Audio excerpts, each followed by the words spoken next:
how do we know if this thing called Brahman or Tao or an independent consciousness that does not require form to exist is real?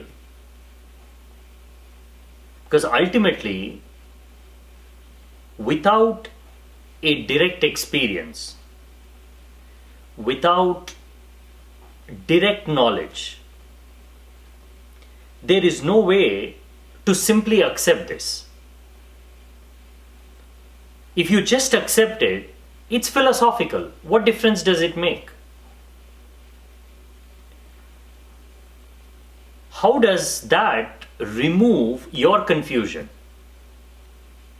How does that help you on your ultimate quest to know who you are? The conflict is always between direct knowledge and derivative knowledge. Now let's see if we can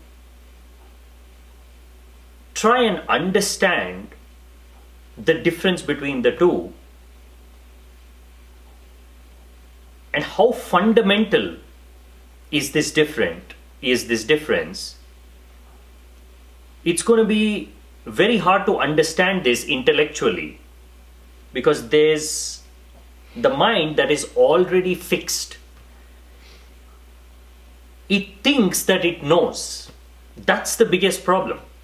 Even to have a pure conversation, to be able to explore an alternative theory. What if existence is arranged not like this but that? Even to entertain that thought is a challenge, because there's something that has assumed derivative knowledge for real experience. Now let us start with the word world. Now what is this word? How real is this? How much of what you call the world is your experience? How much of it is simply what you've been hearing? What somebody has been telling you about the idea called the world? What is the first image that comes to your mind when you hear the word?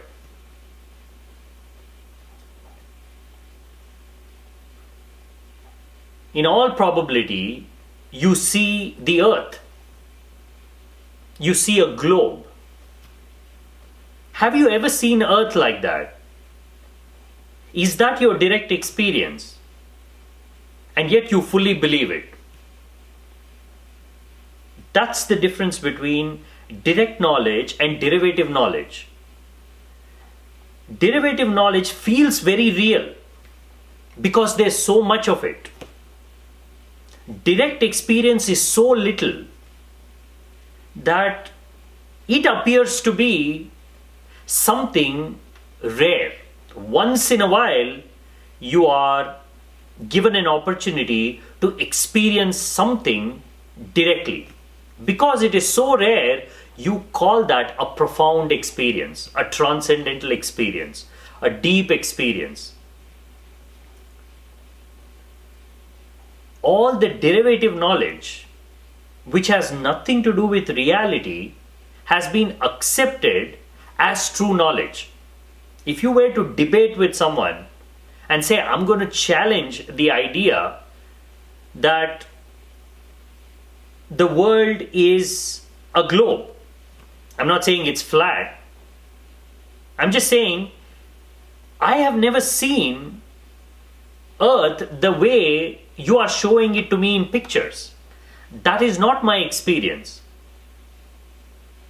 What does my experience tell me? If you dig a little deeper, you will see in your experience there is no earth. At least the way you see in pictures. It is immaterial, useless concept.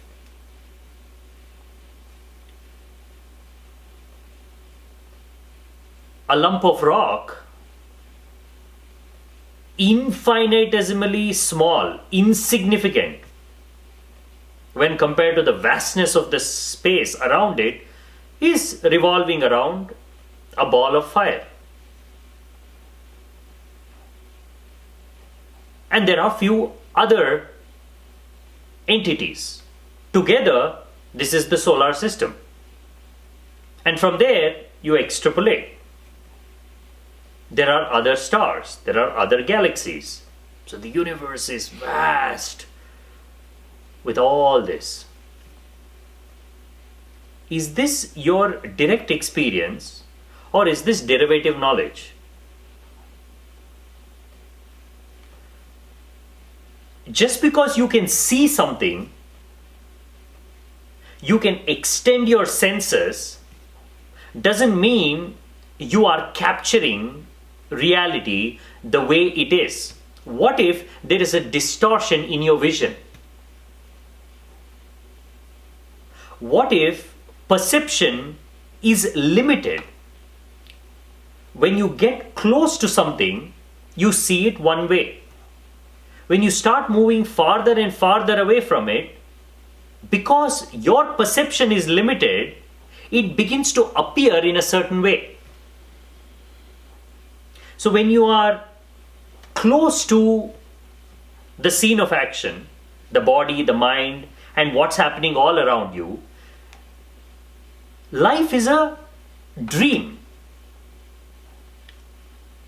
In your dream, there is no globe. Have you ever seen the earth in your dream? It is impossible, you cannot.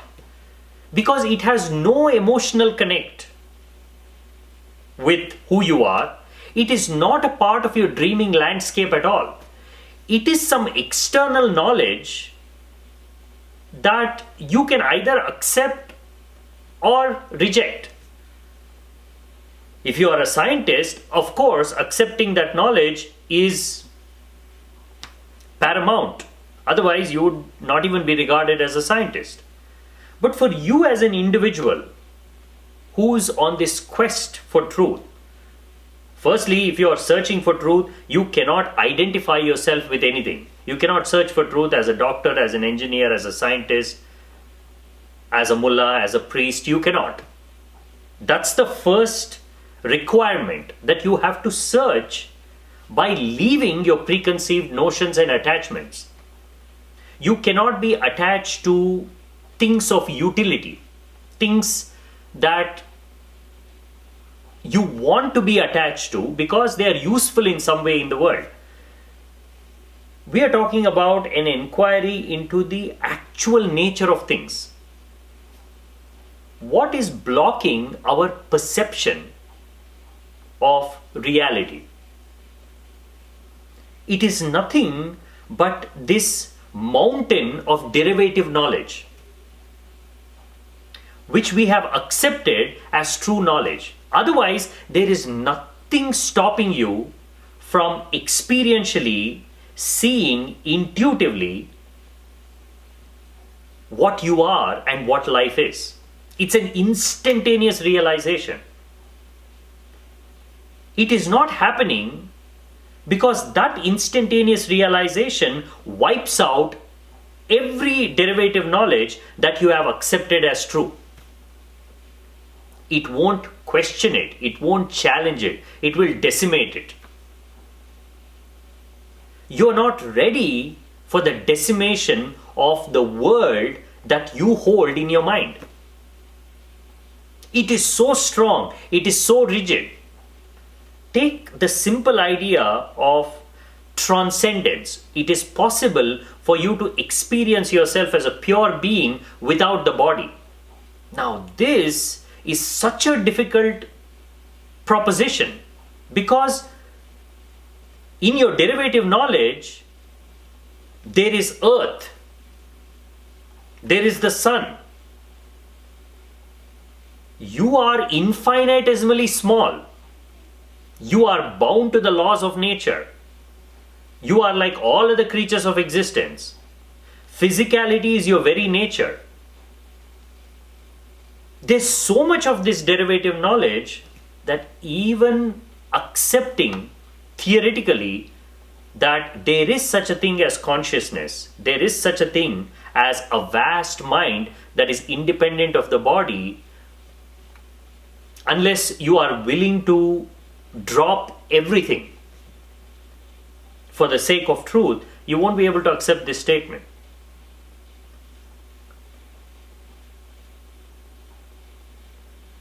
In direct experience, you know things only as senses and sensations. And everything you've ever experienced, you've experienced it as a surrounding experience. Now, this requires a little bit of understanding. It is not a picture that you are shown that you can accept or reject. In your real experience, life is always three-dimensional. You cannot imagine an experience where one or two of these dimensions are removed. The only true experience is an experience where the dream is all around you. At any moment, if you were to just stop and see what is happening around you, you will know without any doubt that this is a dream, this is your only reality, because it is happening all around you. It is not happening in one corner. Derivative knowledge is always about something happening in some corner. It is not a surround experience. It's a knowledge that is derived from moving the perceiver away from the scene. It is a distortion to begin with. Conceptually, we have an idea of what the world is. But in actuality, it is just a direct perception and interaction between you and your dream, between you and your thoughts. The only thing you have ever experienced is your own thought. Now, how can you deny this? Can you experience anything other than your thought? Do you even experience the world? Do you even experience this vast tapestry of life? Take a trip. Go on a world tour. See what is it that you're actually experiencing, if not for your own thoughts. Because happiness is a thought. Fear is a thought. Desire is a thought. Joy is a thought. Contentment is a thought. Excitement is a thought. Pain is a thought. What are you actually experiencing that you're calling the world? It's not your experience at all.